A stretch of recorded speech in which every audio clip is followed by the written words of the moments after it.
How's it going, everyone? This is Andrew, and if you're seeing my video for the first time, you know I go by many names on many different handles, and I'm not even sure what video platform you're watching this on. Most likely it's going to be the ones that I've mostly associated with. Maybe that's Threespeak, D-Like, even YouTube. I still use YouTube. I try to cross-post on YouTube a lot, but I also try to keep my content pretty minimal that I put on YouTube, and then get into more of the weeds on the Threespeak and DTubes of the world when it comes to some of the blockchain applications or more specific strategies associated with games and that sort of thing in each of the networks themselves, such as STEEM, Hive. They have video platforms, Threespeak and DTube that are being built on, coming out, a lot of cool stuff. Anyway, don't want to go down that rabbit hole today's video, but please to support the channel. I mean, if you want to take a look at this game, click on my link and find the game through the link on my channel that I provide you. Don't Google search it, just the Sandbox or whatever. You gotta use that link, because then it knows it's me. So yeah, thank you for that. Anyway, so that's that, and that leads right into the topic of the day. The topic of the day is the Sandbox. The Sandbox. I did a terrible job with the thumbnail of my video, because I was just looking at it thinking that I was gonna be able to give you the title of the day, or the topic of the day, and that's the Sandbox, the pre-sale. It's on June 4th, 2020. It's round 4. I should put round 4 as opposed to blockchain gaming too. That being said, let's go right into the details, starting off with what the heck is the Sandbox. First of all, they are a company that's raised $2 million, right? The company is going by the name of TBS Gaming, a subsidiary of Animoca Brands. Can't pronounce these weird crypto blockchain names sometimes. They come up with all sort of crazy terms. Probably have some sort of meaning I just don't understand, or some sort of foreign base, not American base, that has all these crazy names that I just don't appreciate. Like mine being Andrew. Anyway, so this is some of the games that they have out there. Crazy Hero, Defense Heroes, Crazy Kings. They like to put the name crazy in their names, obviously. There's a trend there. F1 Delta Time. I've never actually heard of any of these games, to be honest. Actually, I didn't even hear of the Sandbox until recently, when I was browsing the YouTube and the internet for the most current and exciting blockchain gaming applications, and this is one that caught my interest. So I just wanted to also do my share in pushing out the communication, marketing, everything I can to get the news out there and inform all the people excited about blockchain gaming, which I'm one of those people, but not sure where the most current information is out there, because it's all over the place right now, and a lot of Google is trying to censor it all if you're a conspiracy theorist. So it's like sometimes you don't know if you get the most updated information when you search anything blockchain, crypto related on Google. So that's another reason why, if you're watching this on YouTube, maybe you want to check out Threespeak and DTube through the Hive network, formerly known as the STEEM network, which has been around since like almost the beginning of crypto itself, when it started blowing up. I think 2015, 2016. At one point, Steem was worth $5 each. Now it's 20 cents. Gone down significantly. Full disclosure, I am not an expert on any of this. If YouTube you're watching, this is just my opinion only. Just want to let that be noted. Anyway, so these are the games. Again, I've never heard of any of them. But Mattel, I've heard of that one. That's a big one. So, okay, that's a big one. I've actually heard of that one. All these other ones, never heard of them. Yeah, I'll post links to all these these citations and posts in my article or blog, whatever you want to call it these days. I can't keep up with all these different terms. This is like technically a vlog. Doesn't seem like it's a vlog, or is it? Or is this a review? Who knows?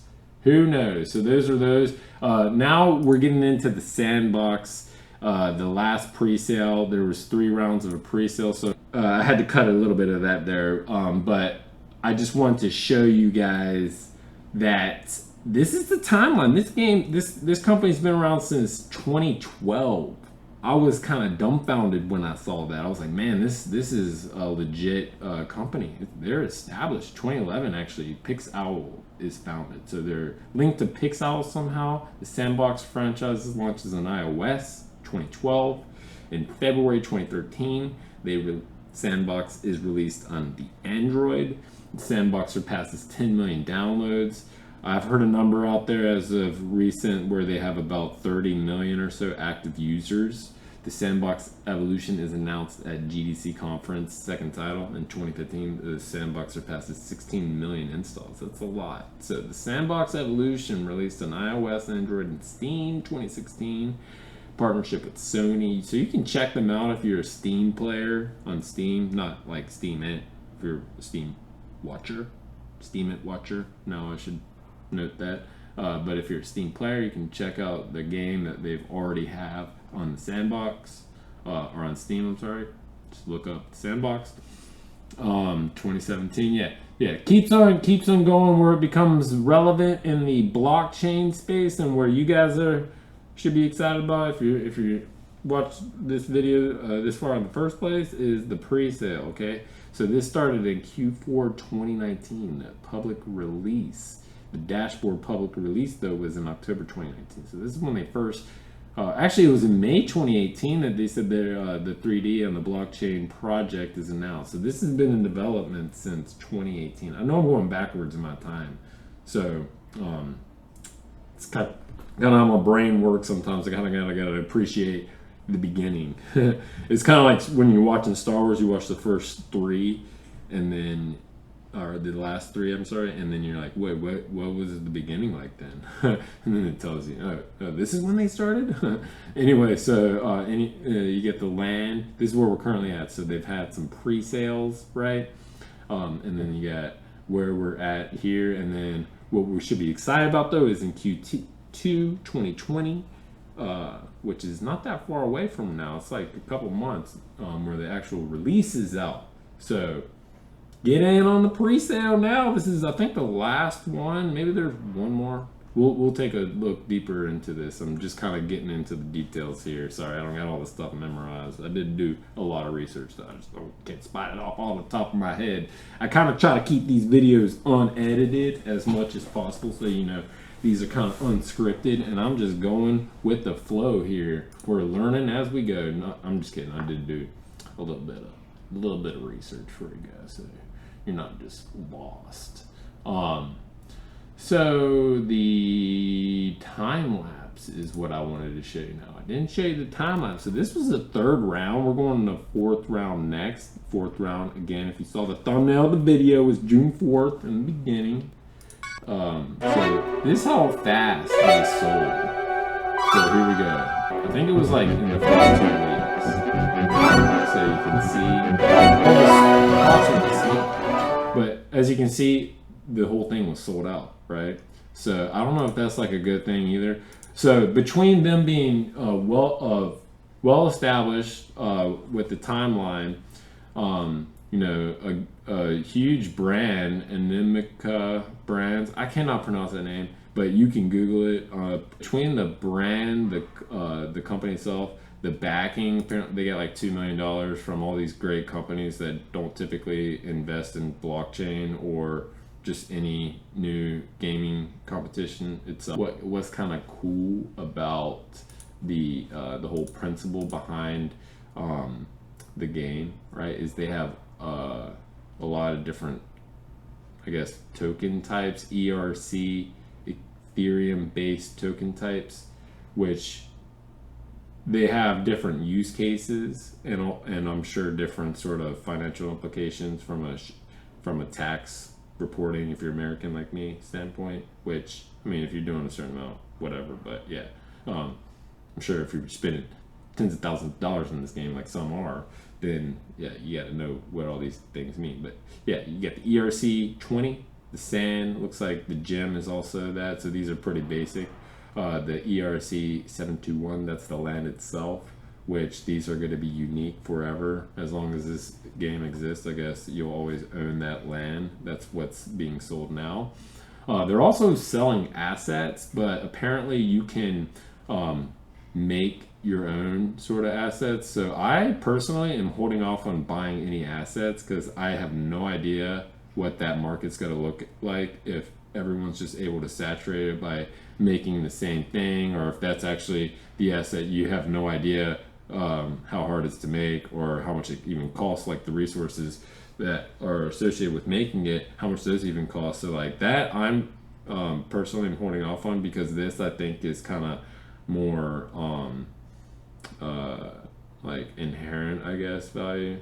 Like there's a lot more value here now versus like assets where they can potentially be made. Like you can't really make assets now because you don't have land to operate on, because we're in the pre-sale. But once we go into operational phase where the game is functional, then assets will be made. So again, that's why I'm not buying any assets. You have the option to actually buy assets. So if you're looking to do that, that would just be my advice.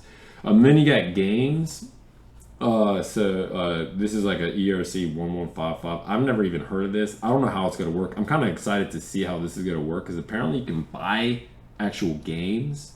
So however the rights work, like what makes it worth buying a game, or people like paying you, like how that all works, I am personally excited to see, because that is something that I don't know if it even exists, and if it does, I want to also see that and hear about that. So if that something like this already exists where you can buy and sell games, and that actually has some sort of like benefit in doing so in terms of earning passive income or whatever, then please let me know, because I've not heard about anything. So why does that all even matter, right? Let's get to the gist of it, guys. We're in the 4th pre-sale. They've announced it, the moon sale. Again, I'm providing the link. Read all about it. There's video. Get in on it. There's going to be, looks like a 20% discount off the flat land price. So ultimately, you're going to get a 20% discount being part of the pre-sale. Pretty nice bonus for something that I think is going to just blow up anyway, especially once it gets the attention that Mana, Decentraland, and some of the other similar blockchain applications have. Plus the fact that they have a 30 million active user base on the application game apps that they have on the Apple App Store already. That's huge. Maybe that a little piece of that comes over to what they're building on with the Sandbox. Who knows? It's exciting. Could bring a whole lot of new people. I think blockchain gaming in general is going to bring a whole new base of crypto users. I'm excited about it. I think it's going to be big. 2020 is the year of the blockchain gaming, and I think it's going to be big. I'm excited about it. Hope you enjoyed this video. And again, if you look into being part of this, please use my referral link. It helps me fund and be interested. Pre-sale round 4, June 4th. Put it in your calendar. Hope you liked it. Follow, like, subscribe, all the above. Thanks, and hope to see you next time.